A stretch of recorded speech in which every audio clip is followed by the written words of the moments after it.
بل رمضان المبارک دی کې تقوا حاصلېدل هم اسانه دي. دا رمضان دا روژه نه ده، دا صوم دا تقوا ده، خو په دې میاشت کې تقوا حاصلېدل هم اسانه دي. ولې؟ ځکه چې دې کې عبادتونو ماحول جوړي. هر سړی ګوره په کور څوک نارینه یو هم نه پاتې کېږي، ټول جوماتونو ته روان.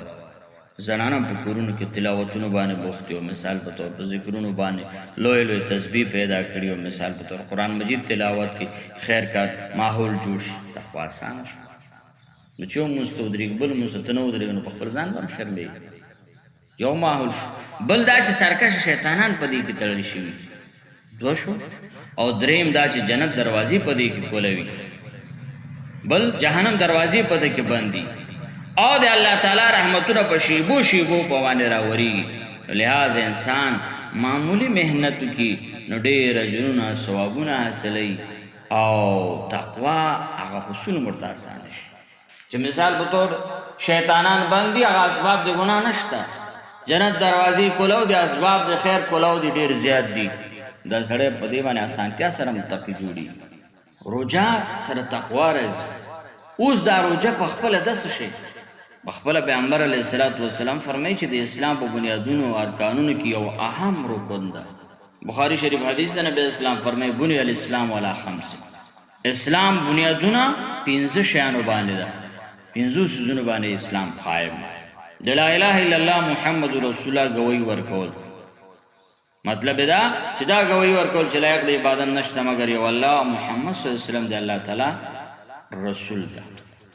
دویم اقام الصلاة، مطلب دا چې مونځ کول، مونځ قایمول، زکات ورکول، حج کول، او رمضان المبارک روژه نیول. د دې حدیث مبارک لاندې علامه عینی رحمه الله د بخاری شریف شارح عمدة القاری کې د دې حدیث وضاحت داسې کړی چې د اسلام 5 ارکانونو تشبیه د دې یو خیمې سره ورکړی ده. چې مثال په طور یوه خیمه ده او منځ کې تیر ده او 4 ستنې دي.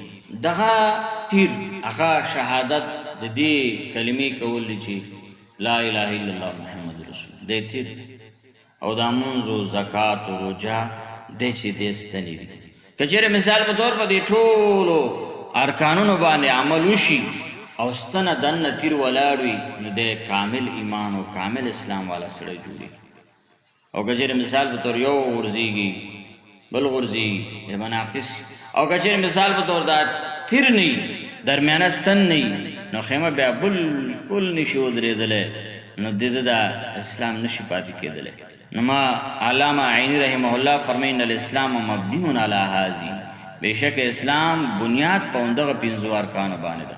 او بیا وایي چې وانما هذه الاشیاء مبنیة علی الاسلام، او د دې ارکانو بنیاد بیا په اسلام باندې، او اسلام په ټولو احکام باندې عمل کول لازمي ده. او پیغمبر علیه الصلاة والسلام فرمایي چې ایمان وروستو 4 شیان داسې دي چې الله تعالی په اسلام کې فرض کړي دي. که څوک په دې 4 کې 3 ادا کړي او 4م مطلب ادا نه فرضیت نه منکر شي، نو دا 3 به د ده په کار نه راځي تر څو چې د ټول ادا د نه کړي.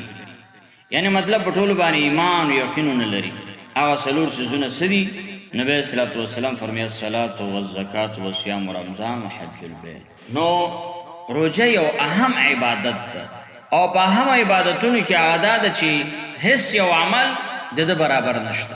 ابو امامه رضی الله تعالی عنه صحابي نبی علیه الصلاة والسلام ته عرض کوي. په یو روایت کې دا راځي دلنی علی عمل، ای د الله رسول صلی الله علیه وسلم ماته یو عمل وښیه. نبی علیه الصلاة والسلام ورته وفرمایي چې علیک بالصوم فانه لا عدل له، روژه په ځان لازم کا، ځکه د دې روژې برابر مقابله کوونکی هېڅ عمل نشته. او په بل یو روایت کې داسې راځي چې دا صحابي فرمایي چې ما پیغمبر علیه الصلاة والسلام ته وفرمیل مورني بامر ینفعنی الله به، ما ته داسې یو څه باندې د الله رسول صلی الله علیه وسلم امر وکړه چې ما ته هغه باندې الله پیدا راورسي. نبی اسلام فرمایي علیک بالصوم فانه لا مثل له، روژه ونیسئ د مثل نشته. مخکې حدیث کې مقابله برابروالی په بل عمل کې نشته دی، بل حدیث مبارک کې دا ذکر کیږي او مطلب دا چې مثل نشته.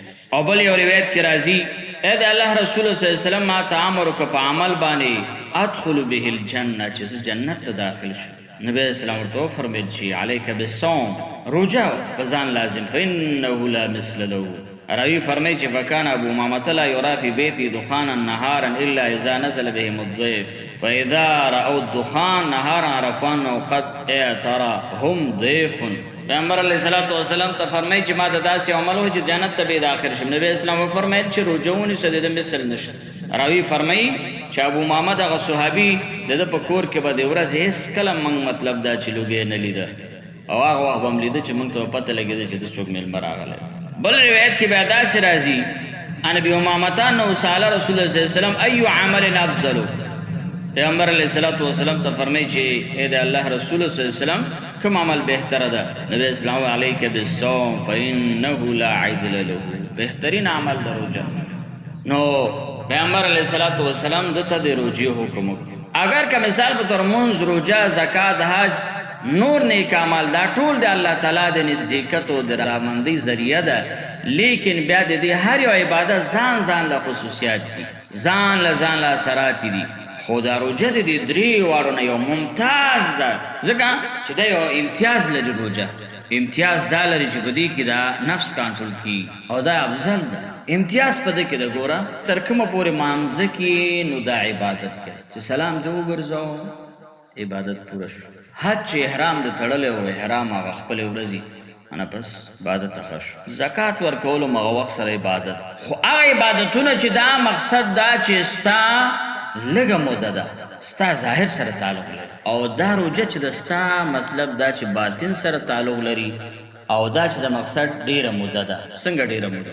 چې سهار اذان وشو تا روزې نیت وکړو، سبا راوخته تر ماښام اذانه پورې ته په عبادت، که ته روانې که ته ناست یې که ته ودې. ولې حدیث مبارک کې راځي خوب د روزهدار څه شی د عبادت ده که نه ده؟ خبرې تسبیحات دا ټول عبادت کې حسابي. ولې مانځه خو همغه ده چې الله اکبر دې کو، مطلب دا چې الله اکبر تحریم ده او سلام تحلیل ده. نو دا داسې یو بې مثله عبادت. اوس کې چې ولاړ عبادت کې احرام کې چې احرام در سره عبادت دې کې که ته مثال په طور بیا اودس هم عبادت کې او که په خوب کې عبادت کې په روان هم عبادت کې. او دا داسې یو جامع عبادت ده چې ستا د دې ټول اندامونو سره تعلق لري، ستا رګونو سره تعلق لري، ستا هډوکو سره تعلق لري، ستا غوښې سره، ستا ویښتو د بدن سره، د ټولو سره تعلق لري. ولې دا په هغه مراکزو د دې بدن باندې اثر غورځي چې معده ده او جګر ده. نو چې کله دی په عبادت کې مصروف شو، معده مصروفه شوه، مرکز ستا د ټول د بدن ده. جګر مصروف شو، دا مرکز د ټول د صحت او د وینې او د بدن ته طاقت ورکولو، او همدارنګه زړه هم پکې مصروف شو. نو دا یو چت عبادت ده چې په زړه هم اثر کوي، په جګر هم اثر کوي، په معده هم اثر کوي، په ټول اندامونو باندې اثر کوي. دا بې مثله عبادت. ولې بې مثلیت په دې کې ده چې ملایکه ستا اجر د مانځلو کې تر څو چې ته په مانځه کې، او اجر مثال په طور ستا د حج لیکي تر څو چې ته په حج کې، د زکات چې ورکړې د زکات، و چې تا مثال په طور ملایکه ستا اجر و ثواب لیکي، نو ستا به څه ولیکي؟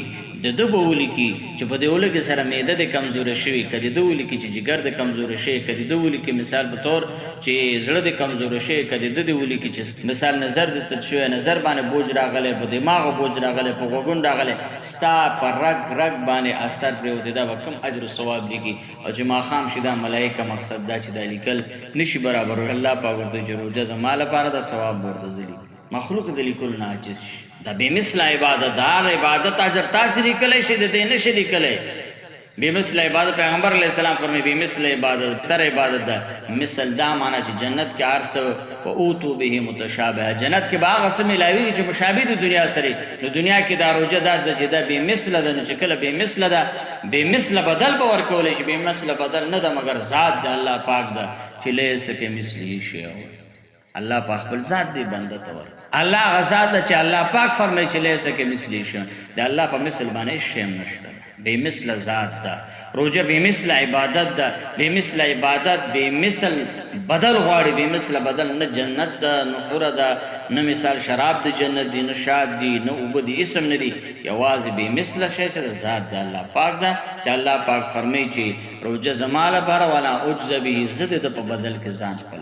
نو روزه چې ده دا یو بې مثله عبادت بې مثلي بله معنا دا کوي چې په دې ټولو عبادتونو کې یو قسم ریا راتلی شي حج ته ځي ریا راتلی شي مونځ کې ریا راتلی شي روژه کې ریا نشي څنګه به چاته ښایي دا معده به خلکو ته داسې ښایي چې خالي ده وګوره پته لګي چې تا نفلي روژه نیولې تا خلکو ته معلومات کوي چې د روژه نیولې بې ریا هېڅ معلومات چاته نه کېږي اوس هم خلکو ته پته نه کېږي چې چا روژه ده که تا سره مجلس کې ناست زه یم ته یو نور دي چا پته لګي چې چا روژه پوره پاتې چا ماته هېڅ پته نه لګي نه د ماتوالي پته لګي نه د روغوالي دا سړي ته خپل ځان کې او الله تعالی ته پته چې پته نه لګي د روژې نه د خوړلو پته لګي نه د ساتلو او بیا هم دا بنده څه کوي خوري نه وساتي نو روژه یو ځان ته یو بې مثله عبادت بې مثله عبادت هم دا یادوي چې یو بې مثلیت یې دا یادوي چې آدم علیه السلام وسلم نه تر دې دمه پورې څومره کافران مشرکان تېر شوي دي بوتانو په نوم باندې د خپلو معبودانو په نوم باندې څه کړي دي عبادتونه یې کړي دي تر اوسه پورې یو بت پرست یو کافر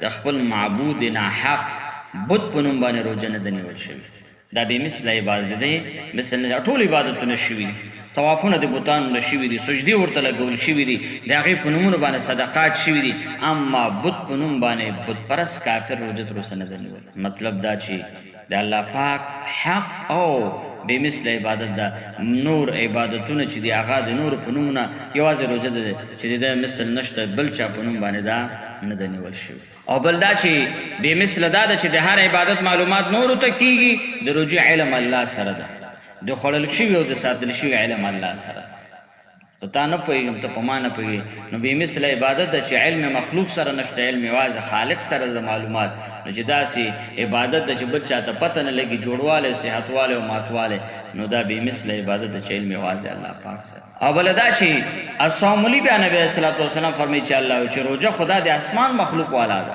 ځکه دا د ځمکې خو نه ده روژه خو بره ملایکو روژې نه خوړل کوي نه څکل کوي ځکه ای سره نفس هغه نشته هغې شپه ورځ عبادت کوي نو دا تمام ورځ عبادت شو که ملټ هم عبادت نه خطا کېږي ولې چې د خوب عبادت ده د خبرې کول دا تسبیحات دي دا ډېر بې مثله عبادت ده چې په هغې عبادتونو کې چې الله پاک بندګانو ته رېږلی دا داسې عبادت ورکړی روژه چې د مثل په دې نور عبادتونو کې نشته نو الله پاک دې موږ او تاسو نه دا روجي منځونه عبادتونه قبول وګرځولی کړي او الله پاک دې په خیر او په خوشحالۍ په عافیت او په اطمینان په سکون سره په نیک عملۍ سره دا روژې سرته ورسولی په دې کې د الله پاک موږ د هر ګناه او د هر خطا نه په امن امان کې وساتلی یا الله په دې کې موږ د هر قسم جنګ او جګړو اختلافاتو نه په امان کې د ښایسته روژو د ښایسته تراو د ښایستو عبادتونو توفیق زموږ د ټولو نصیب وګرځولی کړي یا الله زموږ څومره د زنانه دي نارینه دي د دې د اجرونو ثوابونو نه محروم ونه ګرځولی کړي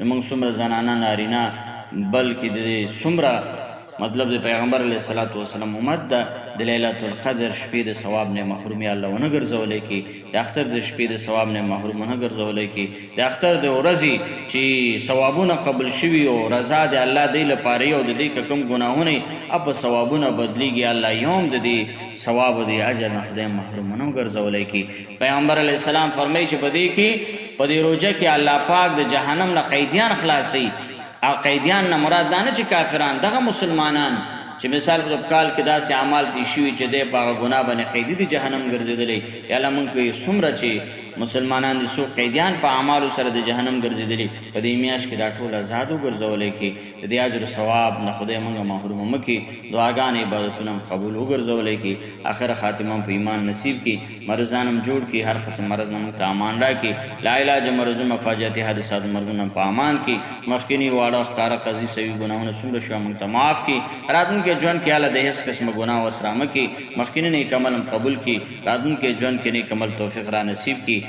د ریا د ناقبول عبادت هم په امان کړي ظاهر زموږ د ټولو شریعت محمدي صلی الله علیه وسلم ته برابر کړي باطن معصیتان آزاد کړي ستا یاد را نصیب کړي محبت د پیغمبر علیه الصلاة والسلام نصیب کړي قابل یا الله قابلم کړي اهل یا الله اهلم کړي استعداد من کې نشته د استعداد یا الله من کې را پیدا کړي تم حافظ تم ناصر تم معین مددگار شي ژوند هم ښایسته کړي مرګ هم ښایسته کړي عشر هم ښایسته کړي جنت هم نصیب کړي جهنم نه هم په امن امان کې وساتلی کړي یا الله موږ زموږ بیبیانې زموږ وروڼه خویندې خویندو دوستان کله محلال خټول نیکان صالحان وګرځولې کی یا الله د حلال رزق اسباب برابر کی د حرام نم په امان کی مخلوق در محتاجین هم په امان کی د حلال رزق اسباب کاروبار چا برابر نورم خیرونه برکتونه ورته پکې واچولې کی اخر زمانه د شرونو فتنون هم په امان کی د دجال د شر د فتنون هم په امان کی د نفس د شر د فتنون هم په امان کی د کوم شنو پیغمبر علیه الصلاۃ والسلام امان غوته الله زموږ ته حفاظت وکي کوم خیرونه غوته الله زموږ د ټولې نصیب وګرځولې کی